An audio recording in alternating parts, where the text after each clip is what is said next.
Hi friends, நான் உங்கள் நளினி நரேஷ். நம்ம இன்றைக்கி சாம்பார் பொடி தான் செய்ய போகிறோம். வாங்க எப்படி செய்யுதுன்னு பார்க்கலாம். இது ஒரு 100 கிராம் அளவுக்கான ஒரு சாம்பார் பொடி.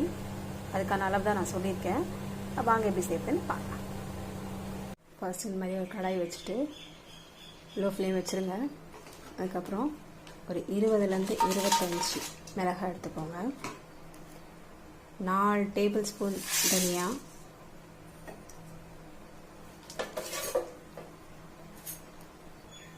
2 டேபிள் ஸ்பூன் துவரம்பருப்பு, 1 ஸ்பூன் உளுத்தம்பருப்பு,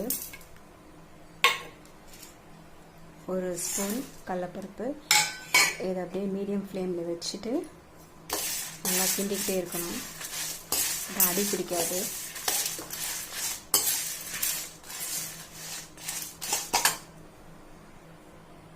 அப்புறம் 1 டீஸ்பூன் சீரகம், 1/2 டீஸ்பூன் வெந்தயம், 1/2 டீஸ்பூன் மிளகு இதையும் போட்டு லோ ஃப்ளேம் மீடியம் ஃப்ளேமில் ஃப்ரை பண்ணிகிட்டே இருக்கணும்.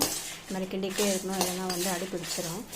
இது இந்த அளவு பார்த்திங்கன்னா நான் 100 கிராம் அளவுக்கு தான் சாம்பார் பொடி சொல்லியிருக்கேன்.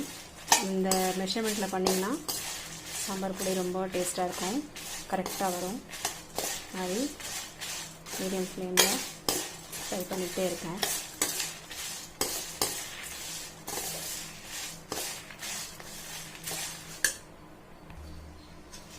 ஒரு 5 நிமிஷம் இந்த மாதிரி கிண்டிகிட்டே இருக்கணும்.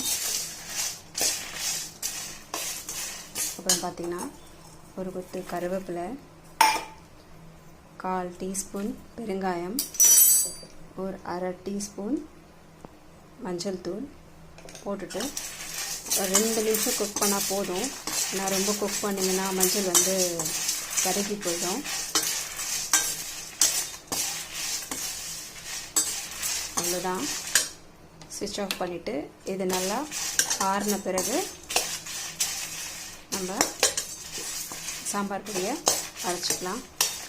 இப்போது இதை பிளேட்டில் ட்ரான்ஸ்ஃபர் பண்ணிவிட்டு நல்லா ஆற வச்சுருவோம். இந்த பாருங்கள், இப்போ இதை நான் பிளேட்டில் மாற்றிருக்கேன். இப்போ இது ஃபுல்லாக நல்லா ஆறணும். நல்லா ஆறின பிறகு நான் இதை பொடி பண்ணி காட்டுறேன். இதை பாருங்கள், இப்போ நான் ஆற வச்சு இதை மிக்சியில் போட்டு கிரைண்ட் பண்ணிட்டு வந்திருக்கேன். ஸோ நம்மளோட சாம்பார் பொடி ரெடி. இது 100 கிராம் அளவு தான் நான் சொல்லியிருக்கேன். ஸோ 100 கிராம் அளவுக்கான சாம்பார் பொடி இது.